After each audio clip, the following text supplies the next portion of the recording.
أهلا بكم. قبل الفاصل عرفنا خطورة سرقة البيانات على الإنترنت، لكن السؤال اللي بيطرح نفسه هنا هي الناس دي لما بتسرق البيانات بيعملوا بيها إيه؟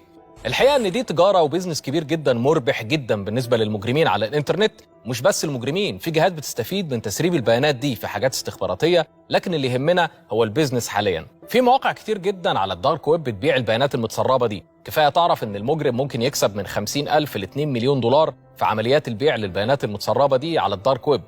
طبعا مش كل البيانات اللي بتتباع على مواقع التسريبات دي بتبقى صحيحة، وفي نصابين كتير، وفي ناس كمان بيتنصب عليها وهي بتشتري بيانات متسربة مش حقيقية، فهو بيزنس مليان نصب بشكل كبير جدا.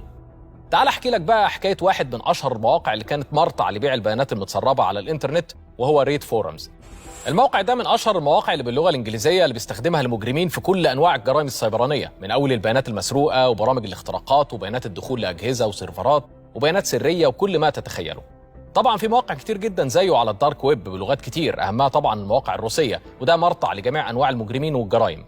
موقع ريد فورمز عليه سوق كبير جدا لبيع البيانات المتسربه بالاف الدولارات، لكن بعد 6 سنين من وجوده على الانترنت المباحث الفيدراليه في الولايات المتحده قفلت الموقع بعد ما وصلت للي بيديره وقبضت عليه. بالنسبه لناس كتير دي ممكن يكون خبر غريب، ازاي المباحث الفيدراليه قدرت توصل للمجرمين دول وتقفل الموقع بالحجم ده، واللي لو دخلت عليه هتلاقي شعار المباحث الفيدراليه وجهات امنيه تانية وانه تم تحريزه. المفاجاه التانية في الموضوع ان الموقع ده عمله شاب عنده 14 سنه. الموقع ده كان مشهور جدا خلال السنين اللي فاتت، خصوصا في تسريب المعلومات. اي معلومات الناس تسمع عنها انها اتسربت بتلاقيها موجوده على الموقع ده. نوعيه البيانات اللي بتتباع على الموقع ده كانت كنز بالنسبه للمجرمين، لان منها بيانات دخول لمحافظ الكترونيه لعملات مشفره، ودي في حد ذاتها ملايين الدولارات. المباحث الفيدراليه قالت ان الموقع تقريبا كان عليه 10 مليار سجل من بيانات الناس على مستوى العالم، من اول الجهات لمواقع حكوميه. الشاب اللي عمل الموقع ده ارتكب شويه اخطاء امنيه، منه ان كان بيستخدم اسم مستخدم على مواقع تانية مربوط بايميل. الايميل ده كانت المباحث الفيدراليه بتكلموا عليه لما يبعتوا له بيتكوين عشان يشتروا منه قاعده بيانات لكريدت كارد مسروقه.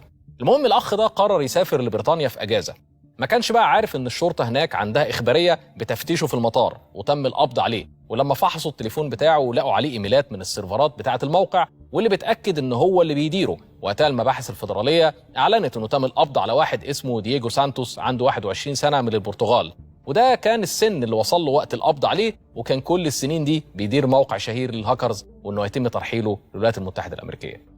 طبعا بعد ما الموقع اتقبض على صاحبه واتقفل، المجرمين اكيد مش هيسكتوا، وبالفعل في مواقع تانية ظهرت بديلة لموقع ريد فورمز وبتعمل نفس الوظيفة، وعليها كمية مجرمين مش طبيعية اضافة للبيانات المتسربة.